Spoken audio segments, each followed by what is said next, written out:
you or your kids are terrified to lose, here would be the fix. You want to find partners in practices that they cannot beat or that you cannot beat. And then you grab those partners. But let's say it's someone that you know you can't beat. And people say, you can beat anybody if you put your mind to it. Not true, right? If you're a first-year JV wrestler, you're not going to beat a two-time high school world champion. You're just not, okay? And you can say, well, I can only deadlift 110 pounds. If I put my mind to it, I can deadlift 210 pounds. No, you can't. So that's just all garbage, right? You can only do what you can do. And now how can we do better? So what you do is you wrestle someone that you know that beats you, and you show up to practice, because that's the hard part, is getting mentally ready for a match that you know you're not going to win.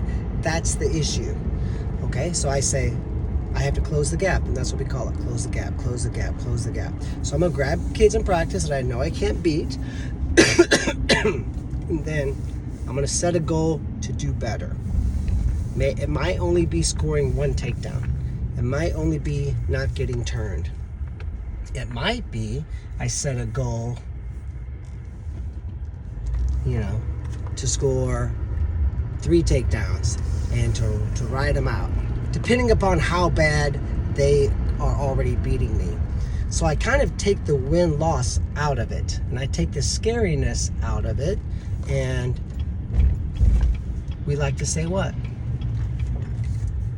Keep almost in your mind, or even on paper, when you have your hit list, you keep 2 columns. There's a win-loss column, and then, a close the gap column. So if you've beaten me by 12 points the past 3 practices, and this practice you only beat me by 6, I can feel good about that. That's kind of like a win.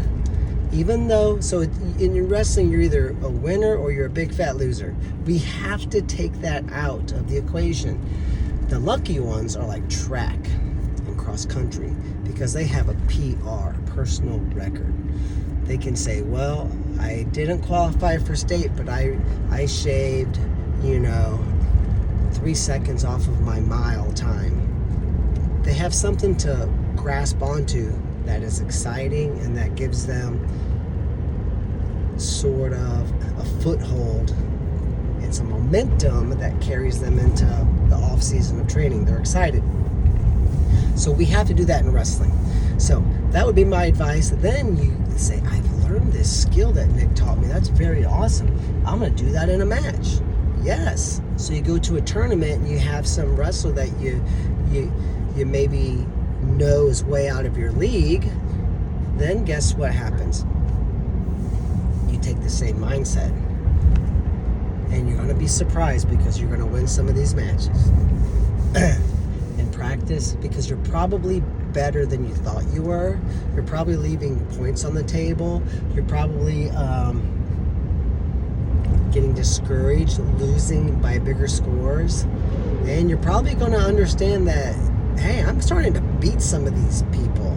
Maybe I had too much respect for them.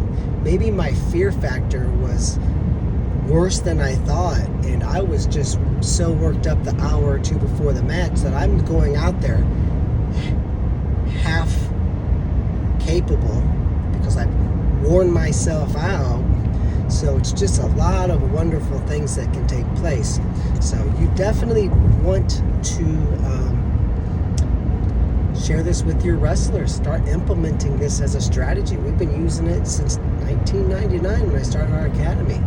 And I could probably, if I sat down, come up with 100 names of kids.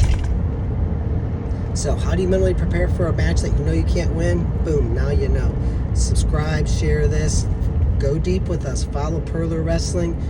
Check out PurlerWrestling.com. Save it to your home screen of your phone. Every time you think about wrestling, go to PurlerWrestling.com. We've got stuff going year-round at our facility, and even online training. Kids training, 600-700 kids a week are training with us online year-round. Girls programs year-round. You name it. Love to help you guys. Wish you great great success.